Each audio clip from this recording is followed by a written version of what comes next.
그러면 이거 유튜브로 나가야 되는데 문제 없겠습니까? 정면에서 안 찍어도 되겠어요? 내가 물론 뭐 이쪽이 좀 미남 각도이긴 해요. 얼짱 각도. 미남 각도, 얼짱 각도이긴 한데 이게 굉장히 적야설교를 하기 때문에 그렇습니다. 저는 이게 요즘 들어서 하나님은 정말 놀라우신 분이다. 그 1.1도 변함이 없는 분이시다는 그 위대함, 그 주님의 그 그 영광스러운 말씀 앞에 뭐랄까요? 수연해지기도 하고 또 감탄이 절로 나오기도 하고 감격스럽기도 하고 그렇습니다. 자, 오늘은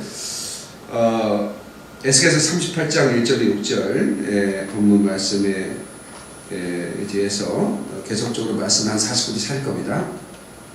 제3, 4대전은 어떻게 일어날 것인가? 제3성전은 휴거와 어떤 관계가 있을 것인가에 대해서 이렇게 말씀을 보겠습니다. 먼저 마태복음 24장 32절을 먼저 보겠습니다. 마태복음 24장 32절. 무화과 나무의 비유를 배우라. 그 가지가 연하여지고 잎사귀가 내면 여름이 가까운 줄을 아나니 이와 같이 너희도 이 모든 일을 보거든 인자가 가까이 곧 문 앞에 이른 줄 알라. 네.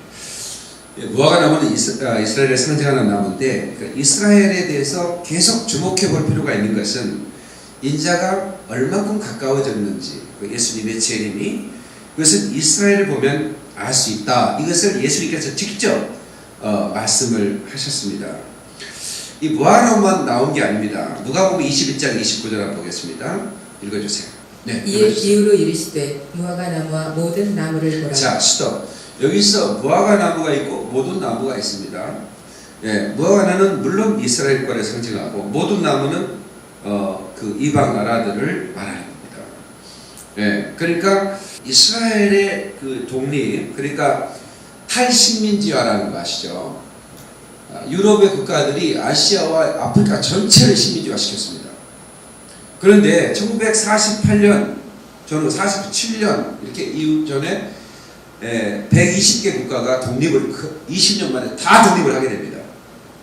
그러니까 사도 바울이 말한 대로 이스라엘이 실족했을 때 이방인의 충만한 수가 되고 이방인에게 복음이 들어왔는데 만약에 이스라엘이 회복되면 얼마나 더 좋은 일이 있겠느냐 이런 말씀을 합니다.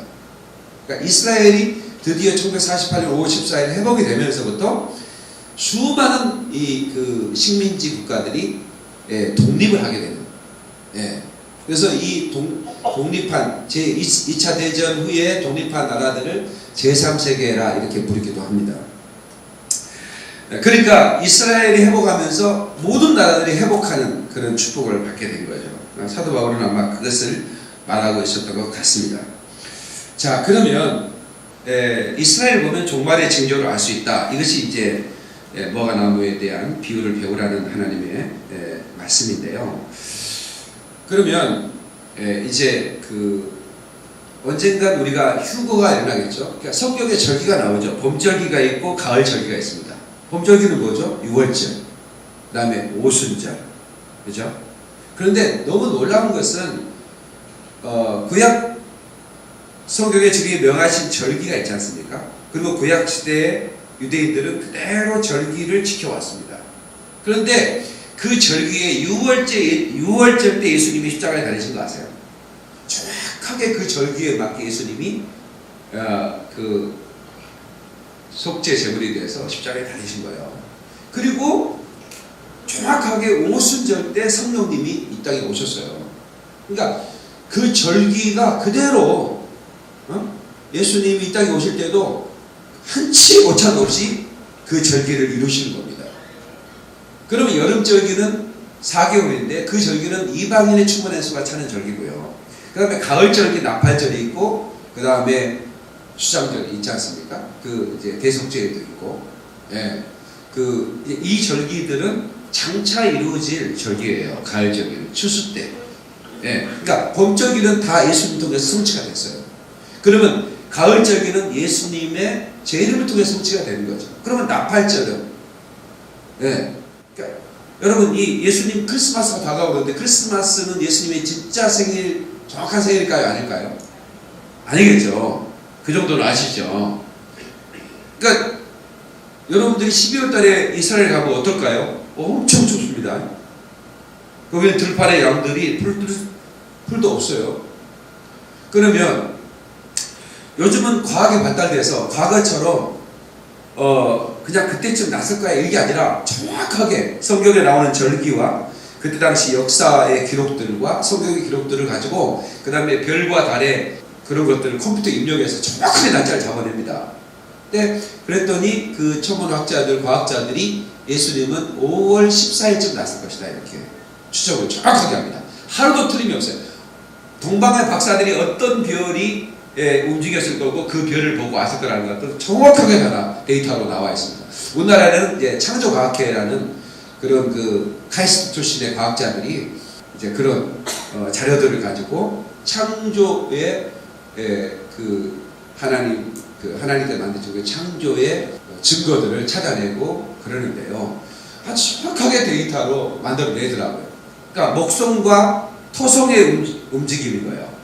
목성과 토성이 춤을 치듯 앞으로 갔다 뒤로 갔다 하는 거예요. 근데 그게 그때 당시에 그 계획을 별을 그대로 시뮬레이션을 만들 수도 있어요. 너무나 놀라운 시대에 살고 있죠, 우리가. 예. 목성과 토성은 얼마나 큰 별인지 몰라요. 우리는 지구의 수백 배에 달하는 별들이에요. 근데 그것들이 반짝이면서 앞서가 이렇게 막 움직이니까 전에는 그런 거 없어요. 그래서 동방의 박사들이 그 별을 보고 찾아온 거죠. 그런 것들도 다 나와 있습니다. 이제 그 휴거는 우리가 이제 소망하는 거 아닙니까? 휴거라는 말은 들림을 받다 그런 말이죠. 낚아챈다 그런 말인데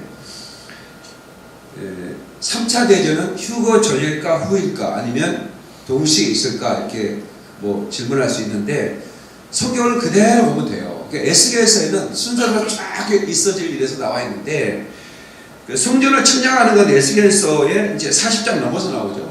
그러니까 제3성전은 건축될 거라는 거죠. 그러니까 솔로몬 성전 그리고 스룹바벨 성전 제2성전인데 헤롯은 성전을 리모델링했기 때문에 그걸 제3성전이라고 말하지 않습니다.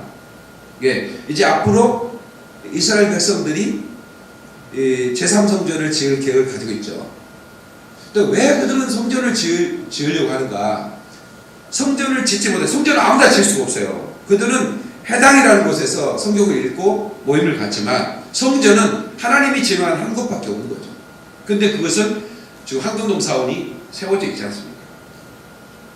그러니까 그것을 얻고 성전을 지어야 되는데 이러면 세계대전이 일어나니까 지금 아주 그 폭발력 있는 그런 그 일을 쉽게 누구도 할 수 없는 거예요. 그래서 이제 이스라엘과 팔레스타인의 뭐 협정이든 뭐 이런 것들을 계속 해가면서 좀 타협을 가지려고 하는데 이스라엘은 어떻게든 성전을 지어서 자기들이 지금까지 제사를 못 지냈으니까 제사를 지내서 우리 속죄제를 제사를 지내야 된다 하나님께 그런 것이고 그 다음에 이제 그 모슬렘 그 아랍 연합은 무슨 소리냐 거기를 뽑고 그건 넌 죽을 각오 해라 다 부셔버릴 거다 이렇게 이제 하고 있으니 뭐 어렵죠.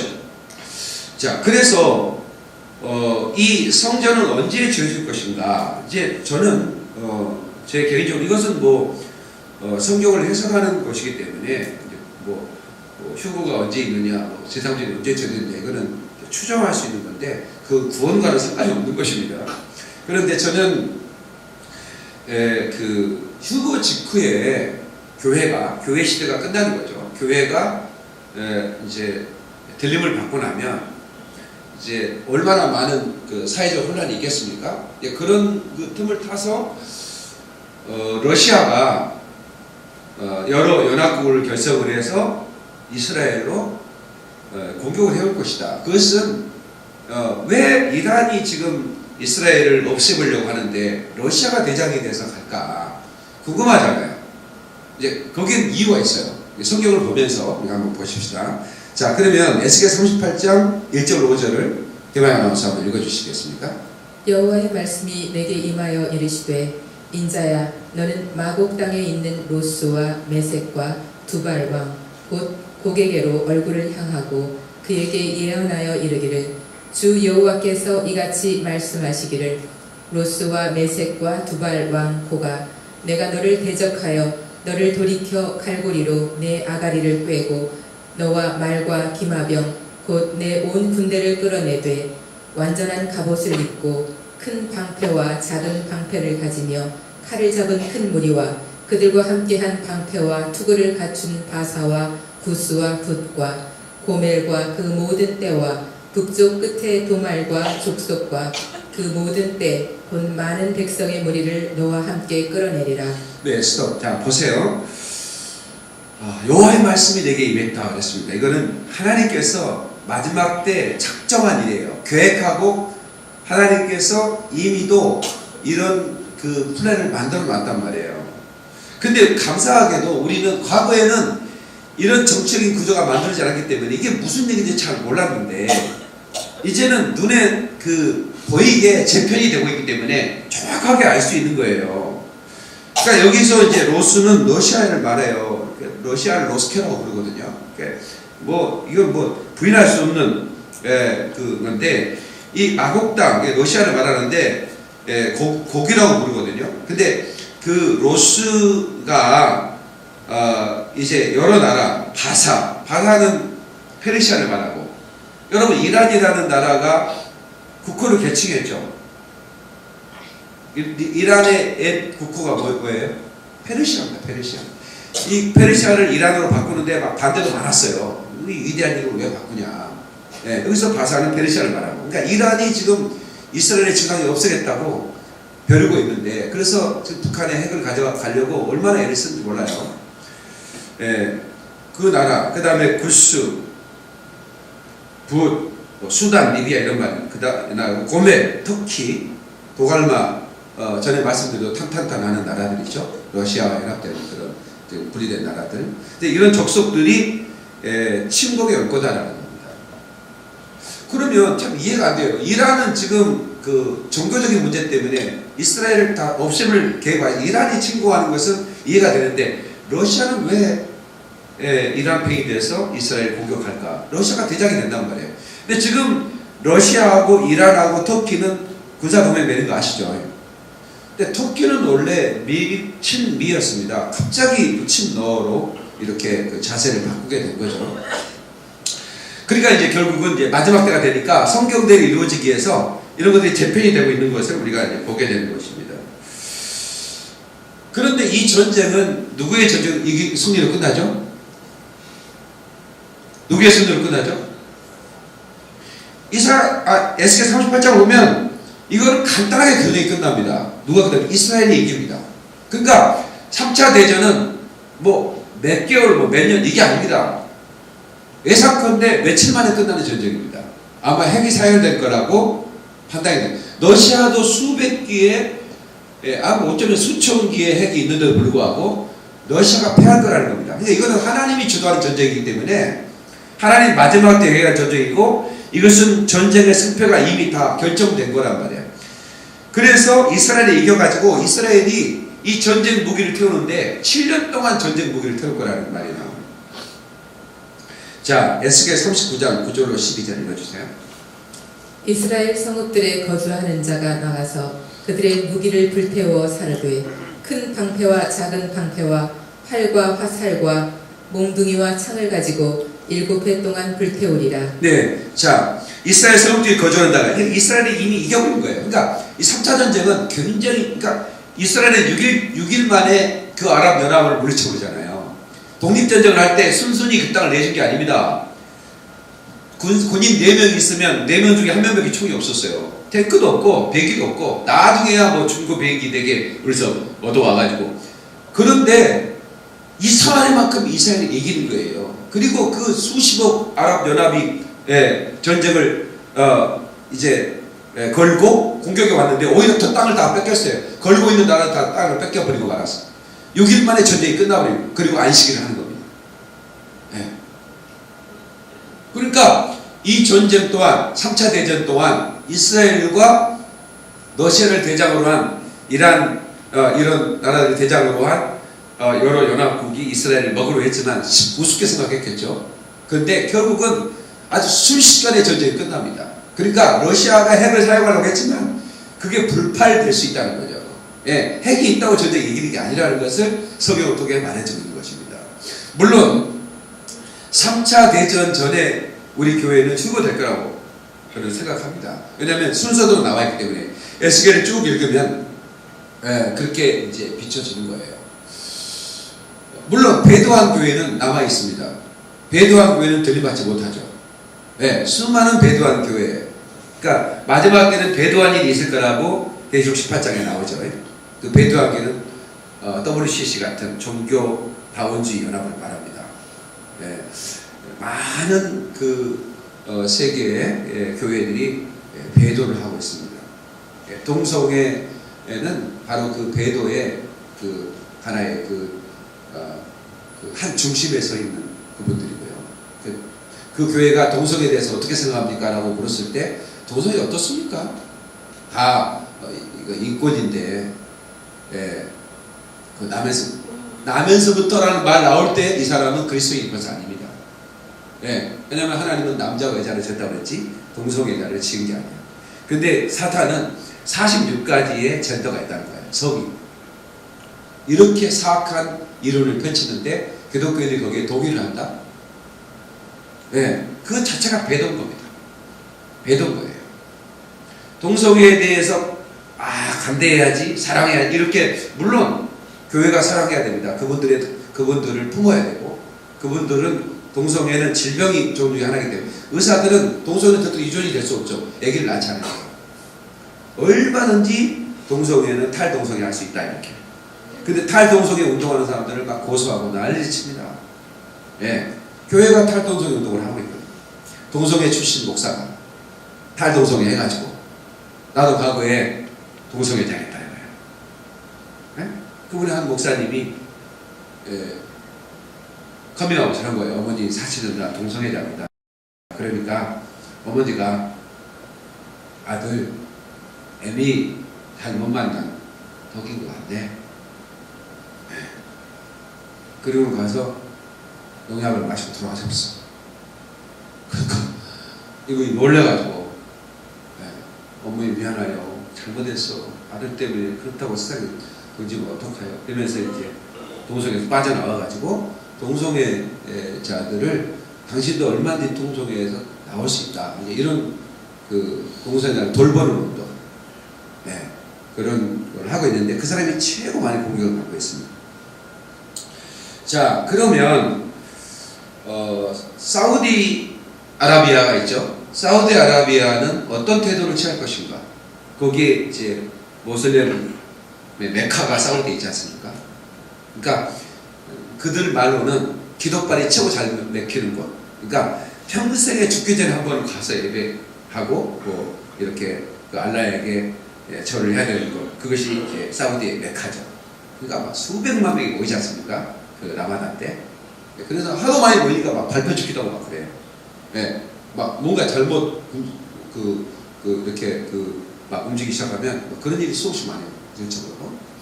근데 그 사우디는 어떻게 행동할 것인가? 자, 에스겔서 38장 13절을 보겠습니다. 다 찾으세요. 이거 성경을 찾아요. 많이 안 움직이니까 에스겔서 38장이 중심이에요. 찾으세요. 스바와 드단과 다시스의 상인과 그 부자들이 내게 이르기를 내가 탈취하러 왔느냐? 내가 내 무기를 모아 노략하고자 하느냐? 은과 금을 빼앗으며 짐승과 재물을 빼앗으며 물건을 크게 약탈하여 가고자 하느냐 하리라. 네, 자, 스바와 드단은 사우디아라비아를 말하고 있습니다. 사우디아라비아의 지명을 여기서 말하고 있고요. 그 다음에 다시스는 그리스 쪽의 지역을 말하는데 넓게는 영국을 말하고요. 그러니까 이제 사우디아라비아와 영국, 그 다음에 영국에서 독립한 나라들은 이제 이렇게 말할 거라는 겁니다. 그 러시아 대장. 그러니까 만약에 이 시대에 주님이 오신다면 푸틴은 막 영구 집권을 하고 있는 것 같아요. 제가 볼 때는. 그러니까 푸틴이 이런 짓을 벌일 수도 있고 그렇지 않을 수도 있겠죠. 그런데 사우디아라비아와 같이 상인들 부자들이 네가 탈취하러 왔느냐, 내 무리를 모아 노략하고자 하느냐, 은과 금을 빼앗으며 짐승과 재물을 빼앗으며 물건을 크게 약탈하고자 하느냐 아니라 그러니까 사우디아라비아와 영국을 포함한 영국의 독립국가. 이게 영어 성경 한번 보여주실래요? 킹 제임스 버전에 이 에스겔 38장 13절은 너무 놀랍게 이렇게 번역을 하고 있는데요. 영어 성경만 보면 스바 앤드 땅 and the 마치 이게 부자리란 말이고 트래시 상인들 무역하는 사람들 with all the young lions 그러니까 young lions란 말은 젊은 사자들인데 그러니까 여기서 영국을 상징하는 거라는 것을 알게 된 것은 영국의 문양들 있지 않습니까? 영국의 문양이 사자로 되어 있거든요. 한번 사진 보세요. 이게 사자인데 그러니까 여기서 독립한 나라들이 미국, 캐나다, 호주 이런 나라들이지 않습니까? 그러니까 이런 나라들은 반 이란, 반 러시아를 취하고 있기 때문에 이런 나라들이 막 이 사람들한테 이제 이렇게 얘기할 거라는 것을 말하고 있습니다. 아까 전에 이제 그 이스라엘 족속들이 전쟁에 승리한 다음에 무기들을 태울 거라고 그랬죠. 그리고 에스겔 39장 12절에 보면 이스라엘 족속이 7달 동안에 그들을 매장하여 그 땅을 정결할 것이다. 그러니까 핵이 터지고 막 이랬으니까 이제 방사적 누치를 막기 위해서 어떤 그 고개 한 곳, 그러니까 그 러시아의 한 매장지를 정하고 거기 전부 다 매장을 할 거다. 그것을 하몬국 골짜기라 일컬을 것이다. 뭐 이렇게 이제 얘기를 하고 있습니다. 그러면 도대체 이스라엘에서 뭘 뺏어갈 수 있어서 이렇게 러시아가 욕심을 낼까요? 러시아는 지금은 그 천연가스나 기름들이 많이 고갈이 됐답니다. 앞으로 10년 정도 되면 고갈이 되어버린답니다. 그러니까 지금 러시아에 가보면요 굉장히 어렵습니다. 그러니까 이 공산 체제에 있으면서 그 나라가 완전히 엉망으로 됐는데 그 지금도 아주 굉장히 어렵습니다. 그래도 이제 천연가스나 이 기름 같은 걸 팔아가지고 먹고 살고 있는데 이게 많이 떨어지면 어떻게 돼요? 근데 놀라운 일이 벌어졌어요. 그냥 카더라 통신이 아니고 이스라엘에 세계 최대의 기름이 매장이 되어 있고 세계 최대의 천연가스가 매장되어 있는 거예요. 그 지중해 앞바다에, 이스라엘 바로 앞바다에. 그런데 제가 이번에 가서 들은 소식인데요. 그 그러니까 러시아에서 150만 명이 알리아를 했다고 했잖아요. 그 알리아 한 분 중에 한 분이 석유 전문가가 이스라엘로 알리아를 했는데, 그러니까 러시아에 있는 유대인이죠. 그 유대인이 이스라엘로 이제 유대인으로 판명이 나니까 알리아를 한 겁니다. 알리아는 시험을 봐야 됩니다. 그래서 유대인인 거 유전자 테스트하고 그 다음에 여러 가지 그런 그 질문도 하고 그렇습니다. 그런데 요즘은 알리아가 힘든 게 예수와에 대해서 어떻게 생각하냐 이런 질문을 꼭 합니다. 예수와에 대해서 어떻게 생각하냐. 이게 예수 믿는 사람은 유대인이 아니다 하고 아예 이스라엘 받아주지 않습니다. 그러니까 유대인들한테 언제부터 예수 믿었냐는 질문을 해서는 안 됩니다. 그게 알리아 전에 예수를 믿었다는 얘기를 하면 그것은 거짓으로 그걸 통과하기 때문에 추방당할 수 있거든요. 그래서 이스라엘 유대인들 크리스찬들에게는 언제부터 예수를 믿었냐 이런 질문을 하는 것이 아닌 거예요. 최근에 온 유대인들이 예수를 믿으면서 오신 분도 계시거든요. 근데 난 예수가 잘 모른다 이렇게 이제 했겠죠. 그러나 여전히 이스라엘에서 복음도 전하고 있고 이런 분들이 계시거든요. 자, 그런데 알리아한 러시아의 석유 전문가가 성경을 보다가 놀라는 일이 있었어요. 뭐냐면 그 야곱이 그 지파들을 축복할 때 그 지파의 그 놀라운 축복의 메시지 속에 그 기름이 발에 잠길 거다 이런 말씀이 나오는 거예요. 자, 그러면 신명기 33장 19절을 먼저 보겠습니다. 자, 다 찾으세요. 그냥 여기만 보지 말고 내가 찾아보면 또 달라요. 신명기 33장 19절. 그들이 백성들을 불러 산에 이르게 하고 거기에서 의로운 제사를 드릴 것이며 바다의 풍부한 것과 모래에 감추어진 보배를 흡수하리로다. 자, 여기 수불론 지파를 말하는데요. 바다의 풍부한 것과 모래에 감춰진 보배를 흡수하리로다. 여기 스불론 지파가 살던 지역을 찾아보면 되겠죠. 스불론 지파가 이렇게 지파별로 지구를 줬잖아요. 가나안 땅을 정복한 다음에. 그러니까 스불론 사람들이 그 토지 분배할 때 살았던 곳을 분명히 바다에 풍부한 것이 있다고 했으니까. 그 다음에 또 다른 모래에 감춰진 보배가 있다. 이거는 석유와 가스를 말하는 거잖아요. 그때 당시에는 무슨 말인지 모르죠. 그래서 이 전문가들이 그 지역을 탐사했더니 카나다가 아니라 진짜로 미국의 최대 알래스카 쪽을 가지고 있기 때문에 최대 천연가스 매장을 가지고 있는데 거기에 버금가는 천연가스가 바로 스불론 지파가 가지고 있던 그 바로 앞 지중해 거기에 매장되어 있는 것이 실제로 이제 발견을 한 것입니다. 신명기 3장 24절 보세요. 아셀에 대하여는 일러스되 아셀은 아들들 중에 더 복을 받으며 그의 형제에게 기쁨이 되며 그의 발이 기름에 잠길지로다. 자, 이 말씀을 읽고 이 친구가 아셀 지파가 살던 곳에 가지고 집중 탐사를 시작합니다. 그런데 놀라운 것은 사우디아라비아에 버금가는 기름이 거기 또 가는 거예요. 이거는 진짜 그런 게 이때 이게 아니라 이제 그 세계적인 석유 업체들이 다 계약을 했고 계약을 했고요.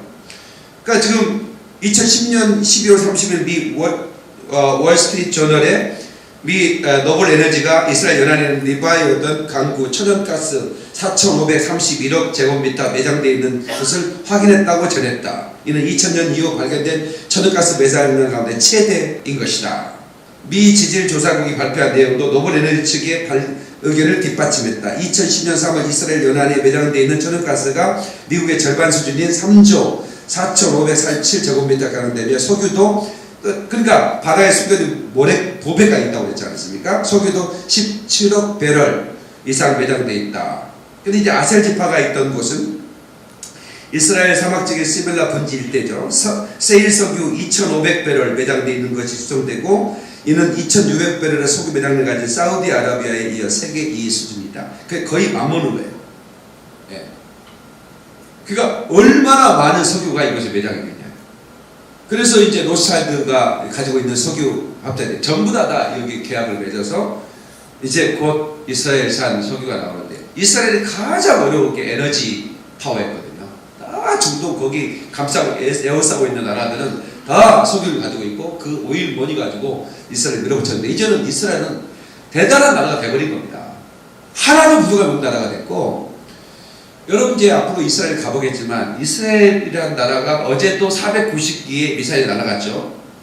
네, 전부 다 미사일로 다 격추시켰습니다. 그리고 원전 타격을 하고 직접 특공대가 가가지고 하마스 테러 부자들이죠. 다 잡아 죽였습니다.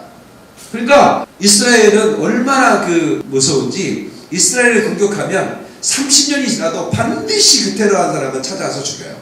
그게 이제 이스라엘의 정보 얼마나 무서운 조직인지 몰라요.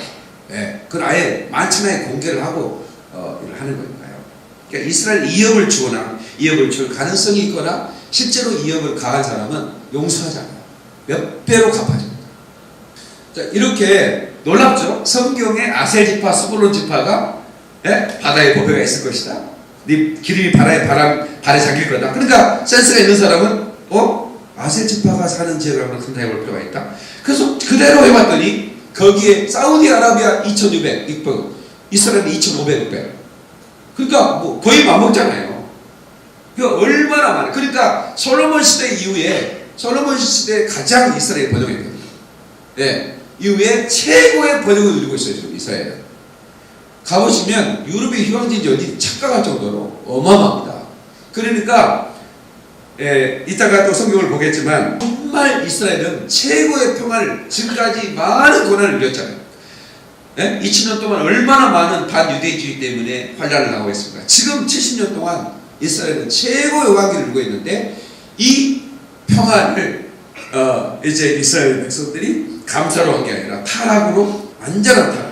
텔아비브라는 곳에 가면 여러분도 이제 가서 보겠지만 세계 동성애 그러니까 이 타락을 그렇게 우리가 추정을 해요. 샌프란시스코, 브라질 리오 그리고 이스라엘 텔아비브가 지금 3대 동성애 출전해 있는 곳이다. 지금은 예루살렘 포로 들어갔고 그러니까 이 나라가 애국가 소돔처럼 그렇게 돼가고 있는 형편입니다.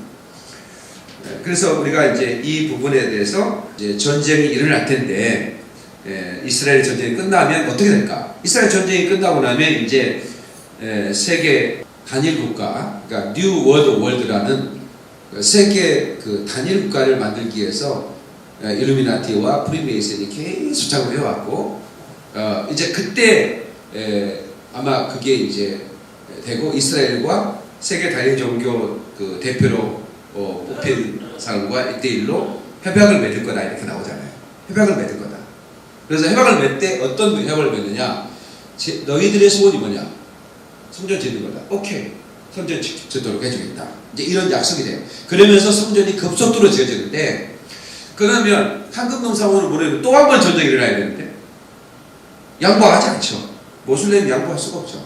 그런데 이번에 제가 이제 그 황금동 사원 이제 그곳을 갔다 왔잖아요.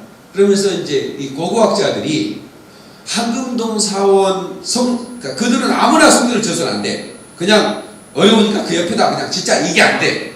근데 실제로 그러니까 아브라함이 이삭을 드렸던 곳이거든요. 모리아산. 그것이 성전산이 됐는데, 근데 거기에 이제 황금동 사원이 이제 마귀가 딱 해버린 거죠. 그런데 황금동 사원 북쪽에 마당이 있어요. 근데 이 모슬렘 고고학자들은 아예 그런 자료들을 다 없애버리는 거예요. 일부러. 아예 꿈도 꾸지 마라, 제3성전은. 그런데 그 전에 유대인 고고학자들이 자료가 있어요. 근데 정확한 위치가 황금동 사원을 부수지 않아도 그 마당만 양보를 받을 수 있다면 그것이 정확한 성전의 위치다. 이렇게 나오는 거예요. 그래? 그렇다면 미국도 이 중간 다리 놓기가 아주 쉬운 거죠. 그래서 거의 지금 그쪽으로 지금 흘러가고 있습니다. 그러니까 맘만 먹으면 마당 정도는 양보할 수 있잖아요. 성전 자체를 부수는 게 아니니까. 이거는 어렵진 않잖아요. 그러면 성전의 주인이 누군가? 황금동 사원은 모든 아랍 국가의 주인이 아니라 요르단이 주인입니다. 요르단이 그 이스라엘과 협정을 하면서 모든 이스라엘 땅은 이스라엘 거예요. 근데 황금동 사원만큼은 요르단이 가지고 있는 거예요. 협정을 해버렸어요. 네. 근데 요르단은 어떤 국가입니까? 지도를 한번 볼까요? 요르단이 어떻게 그 위치에 있는지 그 지도를 한번 잠깐 보겠습니다. 자, 보이신가요? 요르단이라고 보이는 거 있죠? 이쪽 왼쪽에는 사해가 보이고 지중해가 보이죠? 쭉 길쭉하게 있는 곳. 이스라엘이라고 나와 있죠. 그래서 이스라엘의 이쪽에 요르단 나와 있죠. 한 1000만 명 살아가 있어요. 이 요르단이, 왜 제가 요르단 얘기를 하냐면, 황금동 사원이 요르단이 소유가 돼 있어요, 지금. 네? 그러면 이 요르단은 미국의 지원을 받고 있습니다. 그러니까 친미 국가예요. 유일하게. 이스라엘을 둘러싸고 있는 나라 중에 시리아, 뭐 이런 나라는 이란에 아예 그 대리전을 펼치고 있는 곳이고, 그런데 이 요르단은 미국의 지원을 받아요. 그래서 1년에 막 어마어마한 돈을 지원을 해줘요. 근데 워낙 못 사는 나라니까 그 지원을 받아 살아요. 그러니까 미국의 조정을 당할 수밖에 없죠. 근데 그쪽에 쭉 가면 이란도 있고 그러니까 거기가 완충지된 거예요. 그러니까 이쪽 가자등급만 신경 쓰면 돼. 요르단 쪽은 별 신경 안 써도 돼. 여기는 이스라엘, 미국의 지배를 받는 곳이니까. 그러니까 얼마든지 미국이 요르단을, 야, 우리가 너희들 지원을 해주는데, 황금동 사원 붙는 것도 아니고 마당 이쪽에 좀 북쪽 벽 이쪽으로 좀 양보하면 안 돼? 라고 얼마든지 조정이 가능할 거다. 이건 제 예상이라는 말이에요. 그리고 많은 전문가들이 그렇게 말하고 있고, 실제로 클린턴도 그 양보를 해라, 그거 북쪽으로 하면서 이렇게 조정을 계속 대통령마다 하고 있는데, 아마 그때쯤 휴거가 있고 3차 대전이 끝나고 이스라엘이 승리했을 때 이제 그 뭔가 계약이 있어야 될 거 아닙니까? 네? 그때 요르단의 양보를 받고 성전을 짓게 될 것이다. 이제 그 예상을 하게 되는데, 다니엘서 9장 26절 27절 보면 우리가 어떤 그림을 볼 수 있습니다. 한번 읽어보실래요? 62일의 후에 기름 부음을 받은 자가. 지난주 우리가 71회에 대해서 공부를 했죠. 62일에. 예. 그러니까 이제 예수님이 십자가에 딱 죽으시고 다 이루었다 하시는 그거 있잖아요. 예? 그것까지가 이제 그 구약의 선자들이 봤던 것이고, 그리고 교회 권장에는 교회 시대는 안 보이는 거예요. 그리고 나서 이제 예수님의 재림이 보이는 거죠. 근데 이제 그 뒤로 이제 7미래가 나오잖아요. 7미래. 그 7미래가 이제 7년 대여 환란인데, 이제 그것을 말하고 있는 겁니다. 자, 계속해서 얘기해보세요. 끊어져 없어질 것이며 장차 한 왕의 백성이 와서 그 성읍과 성소를 무너뜨리려니와 그의 마지막은 홍수에 휩쓸림 같을 것이며 또 끝까지 전쟁이 있으리니 황폐할 것이 작정되었느니라. 그가 장차 많은 사람들과 더불어 한 이래 동안의 언약을 굳게 맺고. 자, 보세요. 그러니까 전쟁이 있을 것이라고 하고 황폐할 것이 작정됐다고 했잖아요. 그 이후에 이제 장차 많은 사람들과 더불어 한 이래 동안 언약을 굳게 맺는다 이런 얘기 나오잖아요. 그죠? 그러니까 전쟁이 있은 후에 3차 대전 후에 아마 제3성전이 건축될 거다. 그러니까 제3성전은 예수님이 저리고 아주 밀접한 관계가 있는데 저도 궁금했어요. 이걸 우리가 휴거 전에 제3성전의 건축 시작을 보게 될 것인가? 제3성전은 아주 대단히 예민한 건데 아마 근데 여기 말씀 보면 전쟁 후에 한일의 언약을 맺고 그가 그 일의 절반의 제사와 예물을 금지할 것이며 그러니까 한일 동안은 제사를 드려라. 성전을 지었다는 얘기죠. 성전이 없는데 제사를 드립니까? 이스라엘 백성들은 성전이 없으면 제사를 드리지 않아요. 그래서 지금은 상복을 입고 다녀요. 검정색 옷을. 왜 성전이 지을 때까지는 우리는 상중이다 지금.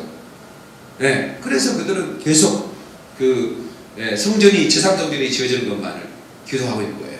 그래서 상복을 입고 있는 겁니다. 네, 그러니까 제사는 깜빡이 짓는 게 아니에요. 성전이 지어져야 제사를 하는데 한 일의 절반 3년 반이 지나면 그걸 금지하겠다는 거예요. 처음에는 계약을 해가지고 제사 드리라 그러면 성전이 지었다는 얘기죠. 예, 그렇게 이해하시 계속해서 그가 그 일의 절반에 제사와 예물을 금지할 것이며 또 포악하여 가증한 것이 날개를 의지하여 설 것이며 또 이미 정한 종말까지 진노가 황폐하게 하는 자에게 쏟아지리라 하였느니라 하니라. 네, 그러니까 이제 3년 반이 지난 다음에 자기가 적그리스도 그러니까 적그리스도 마귀가 앉아있는 게 아니죠. 마귀가 세운 한 사람이죠. 적그리스도는 자기가 메시아다. 내가 나한테 경배해라 하고 경배를 받고 그 경배하는 짐승의 표들을 나눠주면서 이제 굴복하게 만드는 거죠. 네. 이제 그런 일이 있을 거라는 겁니다. 그럼 제3성전에는 누가 관여할 것인가? 그러니까 그때 이제 제3성전 건축에는 일루미나티나 프리메이슨이 개입하고 교황이 개입하고 그래서 건축을 논의하게 될 거다 이렇게 이제 우리가 추정을 할 수 있습니다. 그래서 제3성전을 건축하기 위한 사내들인이 만들어졌습니다. 사내들인은 과거에 없어버렸었어요. 그런데 사내들인은 제3성전을 건축 위한 하나의 위원회와 같은 겁니다. 예, 그래야 이제 거기에 제사장들을 임명하고 그래서 아론의 피가 있는 아론의 DNA 그래서 아론의 후손들을 제사장 될 사람들까지 다 지명을 다 해놓고 제사장이 어떻게 제사를 하는 거에 대해 다 교육을 지금 시키고 있는 그리고 다윗이 4,000명 하프 이렇게 음악 악기를 다루는 사람 4,000개 하프를 만들어 놓고 메노라라고 이쪽 시청 앞에 이렇게 제가 찍은 사진 보신 적 있나요? 큰 메노라를 만들어서 성전에 넣을 메노라입니다. 예, 그건 최고의 성전 전문가가 그거를 만들어서 이건 새3성이 지어지면 이 메노라는 성전에 들어간다. 지금 다 만들어 놨습니다. 예, 그게 요리가 아니고 다 해놨는데 그게 실제로 금이거든요. 예, 그 비싼 금으로 그 어마어마한 돈이 들어간 메노라가 그 광장에 있어요. 물론 뭐 CCTV도 있고 군사가 다 있어요. 이스라엘은 굉장히 위험한 나라 같죠. 막 미사일 날라들고 그다음에 근데 세계에서 가장 안전한 나라입니다. 왜냐하면 미사일은 아이언돔이라는 아주 세계 정밀한 그런 타격으로 다 잡아내죠.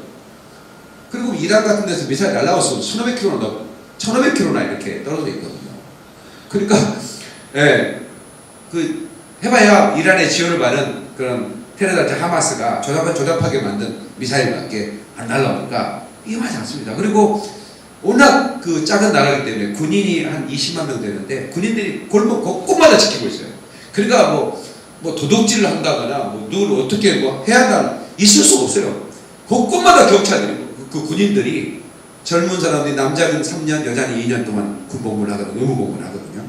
그러니까 군인들 천재예요. 그냥 여러분들이 이스라엘 여행하면 그냥 걸어가면 계속 군인들을 보게 됩니다. 골목마다 군인들이 있어서 가장 안전한 그런 나라이기도 합니다. 그래서 7년 환란이 시작되는 시점과 제3성전은 아마 그 시점에 그 계약을 한 다음에 성전이 건축될 것이고 거기에 3년 반 동안 제사를 드리다가 지금부터 제사를 금지한다고 선포가 나올 것이고 이제부터 나에게 경배하라고 적그리스도가 경배를 받게 될 것이다. 이렇게 된 거죠. 그래서 요르단은 하나님께서 그 미국 쪽으로 미리 돌려놓은 거죠. 언젠가는 성전이 지어져야 되니까. 그래서 아마 황금돈 사원 옆에 아마 황금돈을 부어지지 않고 나중에 그게 이제 그 아메게돈 전쟁 때 예수님이 재림 때 그게 이제 아마 지진으로 폭파되지 않을까. 전 세계 사람이 황금돈 사원이 부서지는 것을 중계로 보게 될 것이다. 이런 얘기를 하고 있습니다.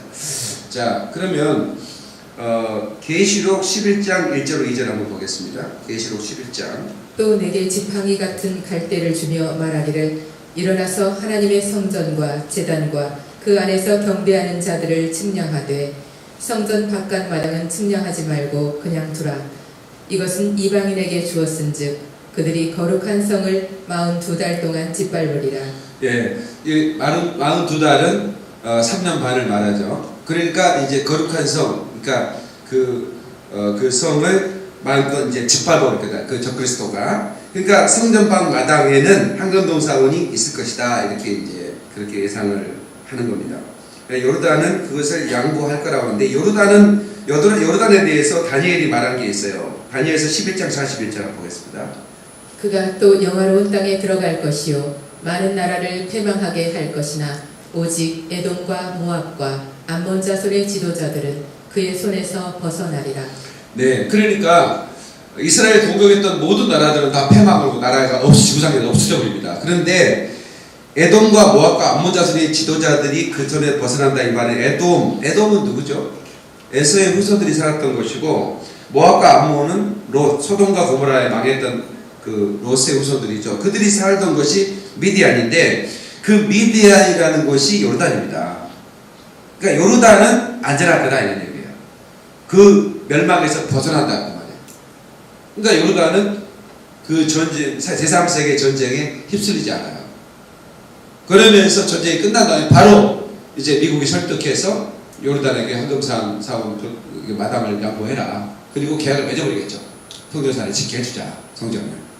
우리가 충분히 예측되는 부분입니다. 분명히 여기 에돔과 모압과 암몬 자손을 사는 그 미디안, 이 땅이 지금 요르단인데 미디안, 그 요르단은 그 손에서 벗어날 것이다. 이렇게 분명히 말을 해주고 있어요. 그러니까 너무나 놀랍지 않습니까? 그러니까 가벨은 이게 안 보였는데 지금은 그런 그 동맹 관계를 보면 재편이 다 되고 있고 재림이 얼마나 가까운 거 알겠죠. 이미 요르단은 미국이 손을 쓰고 있다는 것도, 그 여기서 벗어난다는 것도 다 성경에서 말하고 있으니까요. 자, 그러면 에스겔서 43장 8절로 오면 더 선명히 볼 수 있습니다. 한번 읽어주시겠습니까? 그들이 그 문지방을 내 문지방 곁에 두며 그 문설주를 내 문설주 곁에 두어서 그들과 나 사이에 겨우 한 담이 막히게 하였고. 자, 여기서 북쪽, 그러니까 황금동 사원 북쪽에 그 마당에 성전을 건축한다면 거기에 담이 쳐질 거고 그게 막혀졌다는 얘기죠. 그러니까 황금동 사원과 유대인의 성전, 제3성전은 아마 바로 옆에 담으로 지어질 것이다 라고 하는 것을 에스겔은 환상으로 본 거예요. 한 담이 막혀져. 계속해서 또 그 행하는 가증한 일로 내 거룩한 이름을 더럽혔으므로 내가 노하여 멸망시켰거니와. 예, 결국은 이 황금돈 사원도 하나님의 진노로 인해서 무너져 버리는 것을 보게 될 것이다. 그래서 요한계시록 11장에 보면 성전 바깥 마당은 측량하지 마라. 이건 이방인의 3년 반 동안 짓밟히게 될 거다 이렇게 이제 말씀을 하고 있습니다. 그래서 이 타임라인, 그러니까 예수님께서 재림하시는 전후에 급박하게 이 세계로 돌아가게 될 것인데 그리스도인들은 휴거가 될 것이고 그 전에 배도한 일이 있을 것이고 이스라엘은 회복될 것이며 온 이스라엘이 돌아오지는 않습니다. 그러니까 나팔절이 있는 다음에 대속절이 있잖아요. 나팔절 다음에 대속절이 있으니까 나팔절 때 성도들이 휴거가 된 다음에 이스라엘이 대속제일처럼 회개가 이제 터져 나올 거다라고 하는 거죠. 그때 이제 다음 주에 제가 여러분들에게 이제 전에 사실은 오늘 하려고 했는데 시간이 너무 안 되겠더라고요. 그래서 두 증인 그리고 14만 4천은 다음 주에 제가 공개할 예정인데 그때 이제 성도가 이제 들림 받고 그리고 이제 환란의 시기에 활동할 사람은 일을 치는데 그게 두 증인을 대표로 한 14만 4천입니다. 근데 그 두 증인이 활동을 하게 되는데 나중에 두 증인이 무정에서 올라온 두 짐승하고 싸워서 두중이 죽게 됩니다. 그런데 3일 반 만에 다시 살아나요. 네. 그래가지고 하늘로 올라가는 것을 모든 사람이 보는 거예요. 그것을 아마 지금은 유튜브도 있고 아마 CNN 모든 방송에 아마 유튜브에 전 세계 생중계가 될 거라고 봐요. 모든 사람이 지켜보는 가운데 두 증인이 부활해버립니다. 그러니까 이게 환란 중간의 휴거예요. 그러니까 환란 휴거는 한 번만 있는 건 아닙니다. 교회가 배도하지 않는 진실한 그리스도의 신부가 휴거가 올라오고 그 다음에 두 증인과 14만 4천이 올라갑니다.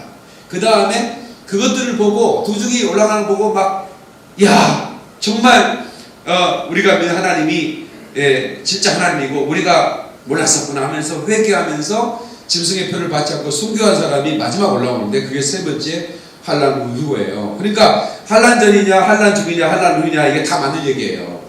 그러나 교회가 요구하는 것은 환란 전이죠. 그러나 배도했던 사람들이에게 기회를 주는 겁니다. 생각날 거 아닙니까? 우리가 이렇게 배웠었는데 두 증인의 활동과 사마리아. 근데 계시록이 굉장히 어렵지 않습니다. 하나도 어렵지 않아요. 대신에 스가랴서, 에스겔서, 다니엘서, 요한계시록 함께 보면 그 순서도 쫙 나와 있는데 헷갈릴 게 아무것도 없는 거예요. 그렇죠? 그런데 저는 제3성전이 지어지면 주님이 공중 강림하시고 우리가 휴거된다고 한다면 제3성전은 아직 뭐 언제든지 준비는 되어 있지만 우리는 다 볼 수 있잖아요. 지금은 이스라엘에서 490개 미사일이 날아왔다는 얘기를 바로 실시간으로 우리가 뉴스에 나오는데 성전이 지은다고 막 공사를 하는 이건 세계에서 가장 중요한 이슈 중에 하나인데 그러면 우리가 휴거 시기를 알죠. 근데 우리 주님은 도둑처럼 임하신다는 거예요. 예? 나팔 불 때 나팔절이거든요. 그러니까 성전이 건축되기 전에 우리는 올라가는 거예요. 그리고 급박하게 세계에 돌아가는 거죠. 그리고 3차 대전이 일어나고 예. 그리고 전쟁은 이스라엘 승리로 끝나고 그 무기를 태우는데 7년이 걸린다는 거예요. 그리고 그 시체를 묻는데 7개월이 걸리는데 그 땅을 정화시킬 거다. 그 한 곳을 이렇게 시체를 묻는 방사능 된 걸 전부 다 거기다 묻겠죠. 그런 가운데 이제 이스라엘 만만치 않은 나라니까 세계 정부에서 이제 너희 성전 지을 거야. 네 소원이 아니야 하면서 계약이 들어오고 뭐 딱 벌써 이렇게 제 얘기를 들으니까 이해되시죠? 강대현 집사님 어디 계셔? 강대현 이해가 되십니까? 네. 아니면 나한테 자꾸 시비를 거셔요. 목사님 어렵습니다. 아니 나처럼 쉽게 얘기하는 목사가 없는데 어렵다고 얘기를 이해가 잘 안 되는데 계시록 강의를 하면서부터 야 이게 잘 안 돌아가 어렵다 이거예요. 나는 이렇게 쉽게 하는데 더 이상 어떻게 쉽게 하냐고 내가. 네? 그래서 이제 강대현 집사님이 이해가 됐다니까 이제 다 된 걸로 제가 알았어요. 이거는 왜 중요하냐? 저는 여러분보다는 좀 더 세계를 알아요. 그냥 더 많이 날아다녔고 하나님께서 저게 또 성경을 볼 수 있는 시간이라든가 더 전문적으로 또 들어가시고 또 여러분보다는 제가 더 기도 많이 하니까 하나님이 덮개를 열어서 보게 해주시는데 너무나 임박했다고 하는 것을 여러분이 절대로 잊지 마셔야 됩니다. 그래서 가을 절기, 나팔절이 곧 시작될 거라는 거예요. 그러니까 우리는 징조를 보면 알잖아요. 무화과나무를 비유를 보라. 무화과나무와 그 다른 나무를 보라. 그 다른 나무는 다른 이방인의 활동도 보라는 얘기예요. 지금 터키와 러시아와 이란이 부자 동맹을 맺고 이런 것들을 그 트럼프가 아니 저기 시리아에 미군을 집어넣어놨어요. 그래서 그 완충 작용을 했다고요. 근데 갑자기 군대를 빼버렸어요. 미군을 빼버렸어요. 우리가 왜 경찰을 가야 되냐? 그래가지고 IS가 다시 부활해버렸어요. 그리고 이제 기독교인들 있지 않습니까? 거기 시리아 쪽에 있는 기독교인들이 막 어마어마하게 숨기기 시작했어요. 최근에 있는 일입니다. 그러니까 트럼프가 실수를 한 거예요. 그러니까 이제 주변에 있는 제 사람들이 안 됩니다. 그 손 떼면 큰일 납니다. 우리 편들이 죽고 있지 않습니까 지금. 그래서 다시 전쟁에 개입했어요. 미국이 다시 들어갔어요. 그동안에 얼마나 많은 사람이 힘들었어요. 러시아가 딱 들어가 버렸어요. 시리아에. 그리고는 시리아 전역을 러시아가 보고 있는 거예요. 그러니까 미국이 보니까 가만히 안 되거든. 그러니까 우리나라도 이 트럼프가 조금만 판단에 미스로 하면 우리나라가 큰 피해가 오는 거예요. 그러니까 우리는 미국만 믿고 있어서는 안 되는 상황이 되는 거죠. 재림 시기가 가까워졌다는 것을 여러분들이 꼭 기억해 주시고, 우리가 마지막 주님이 오실 때까지 장사하라고 그랬잖아요. 아, 주님 올 때까지 제가 장사도 그만두고 목사님 따라서 그냥 이스라엘 가고 그럴까요? 그러지 마. 돈 벌어야 돼.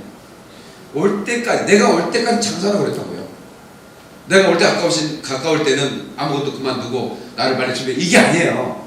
우리는 주님 오실 때까지 해야 할 일을 하는 거예요. 학생들 공부하고 또 사업하는 사람들 열심히 사업해야 돼요. 그러나 마지막 때 주님이 맞을 준비를 해야 되는 거예요. 그죠? 오늘날 교회가 이거에 대해서 평신도들이 예민하게 눈을 뜨고 있는 것 같아요. 요즘은 굉장히 눈을 뜨고, 세계에서 모든 보면 이스라엘 국기를 막 흔들면서 하는 나라가 우리나라밖에 없어요. 우리나라가 아무 상관이 없는데 이스라엘 국기를 흔들어. 예. 왜 그래요? 이 나라는 이제 이스라엘 회복을 위해 준비된 나라라고 제가 지난주에 다 설명을 해드렸잖아요. 예. 동방의 복음의 마지막 주자다. 그래서 이 나라를 준비하고 있고, 너무나 마지막 때 시기가 긴박하게 돌아오고 있다는 것을 제가 보기 때문에, 제3성전이 지어지면 준비하면 되지 뭐 이런 게 아니라니까요. 그러니까 모든 성경의 에스겔서에 말한 이런 전쟁이 일어날 수 있는 모든 조직들이 이미 다 재편돼 있고, 요르단 사우디는 미국 편이고 영국 편이고, 응? 그들이 왜 이런 전쟁을 일으켰느냐? 기름 빼앗으러 가는 거 아닙니까? 강원도만한 땅 부셔버리면 족골이 있을 거 아닙니까? 예? 형님이 도와주시면 막 천연가스 기름 형님 거 아시고, 우리는 이스라엘만 없애는 게 목적이니까, 우리는 핵이 없어도 못할 거니까 러시아 형님이 좀 해주시면 벌써 그림 나오지 않습니까? 그것만 차지하면 사우디보다도 부자가 되는데, 이스라엘 땅 강원도 땅밖에 안 되는데 그거 확 먹어버릴 것 같지 않습니까? 그러니까 러시아가 그냥 대드는 거죠. 그러다가 대통 당하는 거예요. 핵무기 눌러도 버튼이 눌러도 안 터지는 거 어떡합니까? 그런 일이 벌어지는 겁니다. 이 성경의 마지막 때 역사는 이 제3 어느 대전이나 하나님이 개입하지 않은 적이 어디 있겠습니까만은, 이 3차 대전은 하나님이 직접 강력하게 개입하거나 순식간에 전쟁이 끝나버리고 만다는 거죠. 예. 그러니까 이미 결과가 다 나와 있지 않습니까?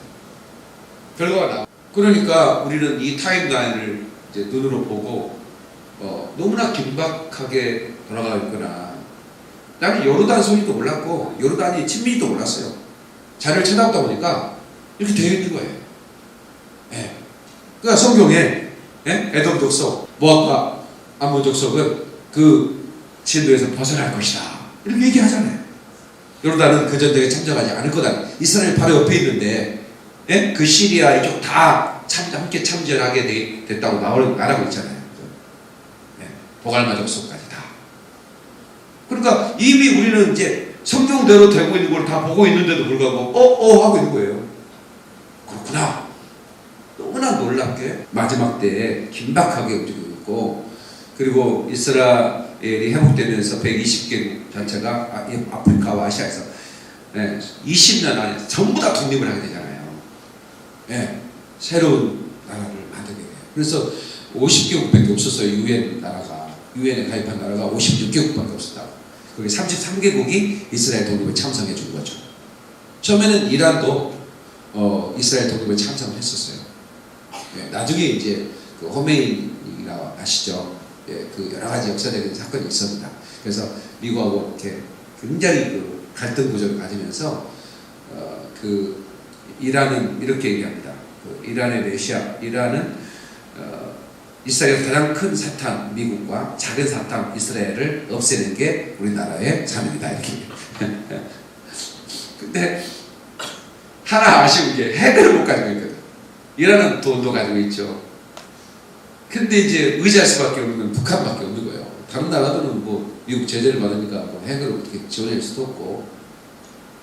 그런데 이 북한이 여러 차례 이란에게 이렇게 주려고 했는데 핵 과학자들을 그 이스라엘 정부에서 다 없애버린 거죠. 그래서 사전 차단을 정확하게 하는 거예요. 그러니까 미국보다 더 발등에 불에 떨어진 나라는 이스라엘이죠. 북한의 핵 때문에. 모사드라는 단체가 미국의 이스라엘의 정보 단체, 우리나라에 그 정보부가 있고 FBI나 CIA가 있는 것처럼. 근데 그 이스라엘 먼저 이스라엘이 그냥 그 미사일을 가지고 와서 북한을 없애볼 수도 있습니다. 뭐 어떻게 돌아갈지 몰라요. 그러니까 제3차 대전은 우리 남북한에서 일어나지 않는 건 분명한 것 같아요. 예. 그래서 그러므로 안심하라. 아멘 안 하는 거 전쟁이 일어났으면 좋겠어? 그러니까 성경을 보면서 앞으로 장차 일어날 일을 감지를 하시는 것 같아요. 뭐 정확하게 아주 정확하게는 알 수 없지만 대충 이렇게 흘러가겠구나. 그래서 제가 여러분 선포하라고 저는 시진핑이 중국이 그 여러 그 내몽골은 몽골 땅이잖아요, 그죠?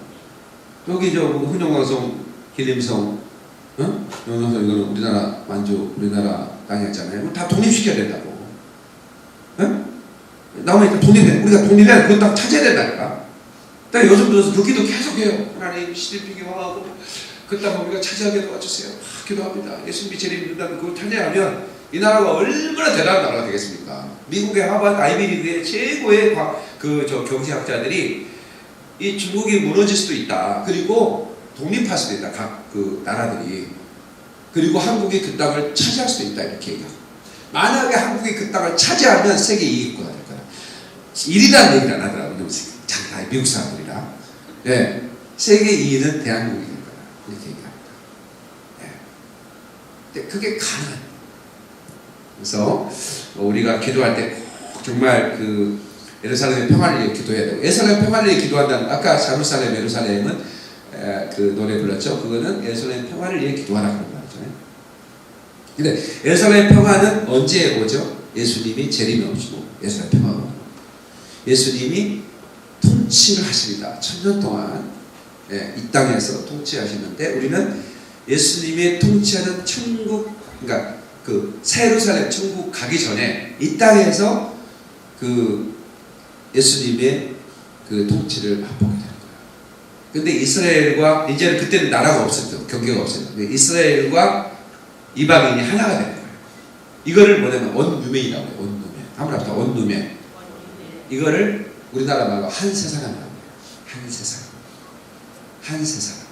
그러니까 한세 사람인데, 이게 사도 바울이 얘기하는 얘기예요. 언젠가는 그런 날이 온다. 한세 사람 비전이라고 들어보셨어요? 그러니까 이스라엘 이방이 하나. 그러니까 그런 비전을 미리 맛보자. 천년왕국이 오기 전에 온 세계 사람이 이스라엘 사람들과 함께 축제를 벌이고 함께 하나님의 이름을 부르면서 그 찬양하는 축제를 초막절 때나 가을 절기 때 전 세계 사람이 몰려오는데, 그때가 최고 비싸요. 호텔비가, 호텔값이. 지금도 호텔이 없어가지고 베들레헴에 호텔을 막 짓고 있어요. 그렇게 비싸고, 그래가지고 성지순례 팀들이 몇 명은 이 호텔, 몇 명은 이 호텔, 호텔을 못 잡으니까. 그렇게 이스라엘 호황입니다. 그렇게 호텔을 지어대도 그 이스라엘 방문하는 사람들을 감당이 안 되는 거예요. 예. 근데 초막절 때는 얼마나 많은 전 세계 사람이 막 모여들어서 전 세계 깃발을 흔들면서 예루살렘에 축제를 벌이고 하거든요. 예. 천년왕국이 되면 예수님이 통치할 때 우리 온 세계 사람들이 함께 이렇게 예수님의 통치를 맛보게 될 거다. 우리가 미리 예행 연습을 하자. 이렇게 하게 하는 거예요. 예. 그래서 그 비싼 비행기 요금, 또 호텔 요금, 그러니까 여행이 어느 때 하느냐에 따라서 값이 막 천차만별입니다. 호텔 값이 막 천정부지로 올라버리니까. 그래서 이제 가능하면 이제 성수들이 너무 복잡한 시기에 피하는 게 우리는 좀 좋죠, 사실은. 그러나 이제 그런 축제를 경험하고, 우리도 예루살렘에서 함께 그런 원누멘의 그런 그 은혜를 한번 경험해 오시면 그런 감사하고 가는 거죠. 감사하고 가는 건데, 이스라엘은 물이 참 귀한 나라죠. 거기가 사막에서 낙원을 만든 나라니까.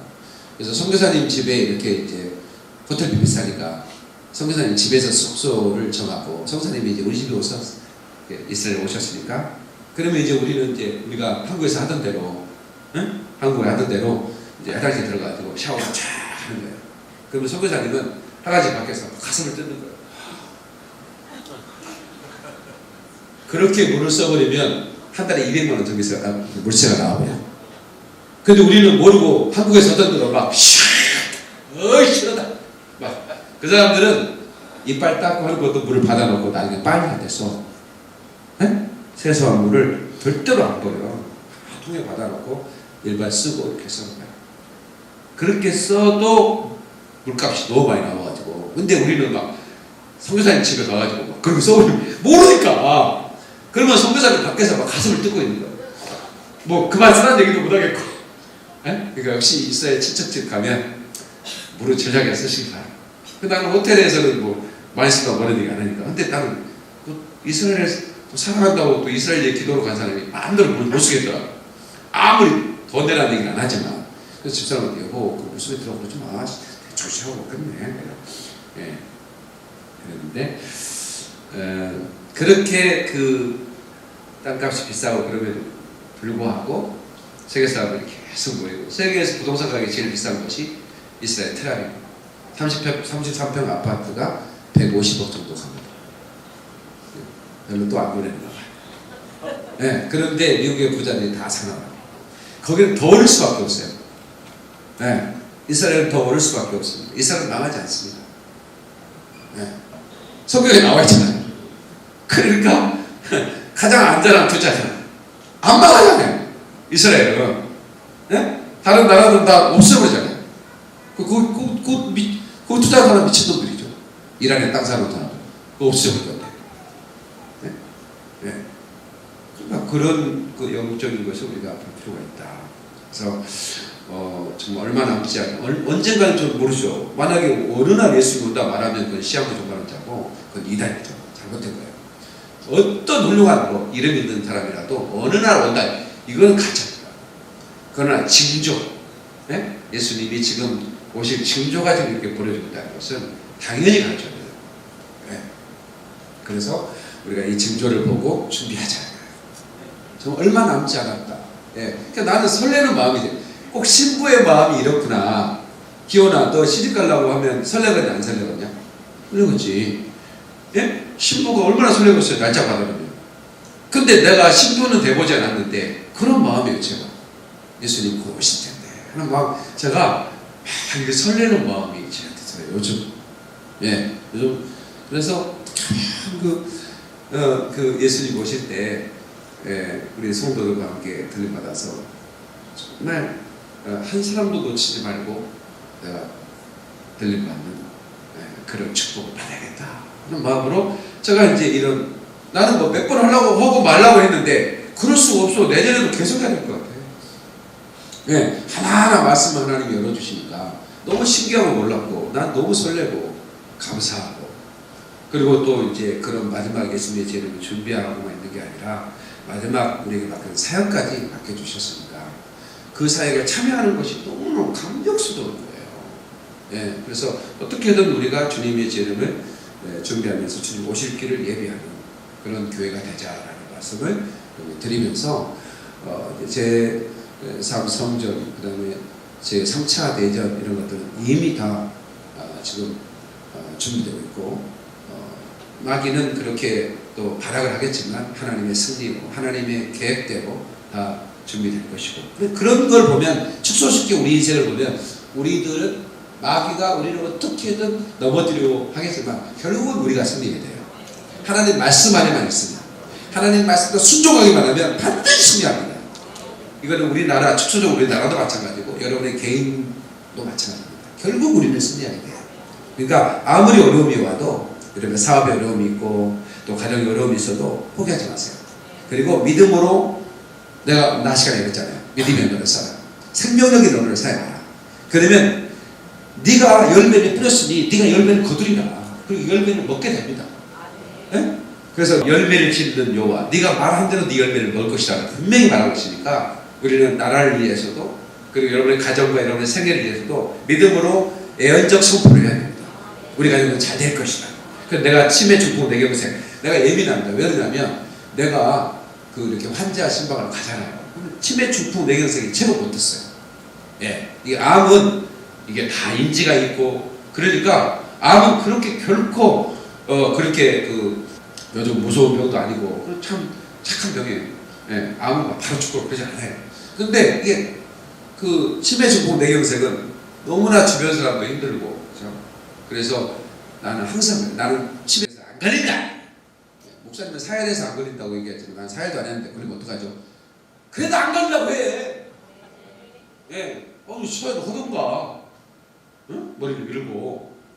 그러니까 나는 그 선포를 하는 거예요. 왜냐면 그게 내가 만약에 병원에 누워있는데 갑자기 성도님이 왔는데 아저씨는 누구셔? 이러면 얼마나 가슴, 우리 목사님이 그렇게 말씀을 잘 가르쳤는데 이렇게 됐단가 하면서 얼마나 막 가슴이 아프겠어. 그래서 난 그런 가슴 아프게 하고 싶지 않아요, 여러분들. 그래서 나는 그냥 나이가 들어도 멋있는 할아버지가 될 거야. 나 그렇게 선포하는 거지. 여러분도 그렇게 선포하시란 말이에요. 그러면 내가 선포한 열매를 내가 먹고 살아요. 네. 그래서 여러분의 가정과 사업장도 잘 될 거라고 선포하면 그대로 됩니다. 깨닫는 박수를 올라 그럴 할렐루야. 기도합시다. 우리 두 손 번쩍 들고 우리 간절히 기도할 때 하나님 마지막 때를 준비하는 우리들 하나님 한치의 오차도 없이 말씀대로 말씀을 이루시며 그리고 참으로 이 땅에 오신 주님께서 다시 재림하겠다고 약속하셨는데 그 약속이 이루어지기까지 징조를 베풀고 징조를 보인다고 했는데 징조를 보면서도 준비하지 않는 인간이 있다면 이보다 더 안타까운 일이 어디 있겠습니까? 우리 교회가 이 징조를 보고 있습니다. 아버지 하나님 이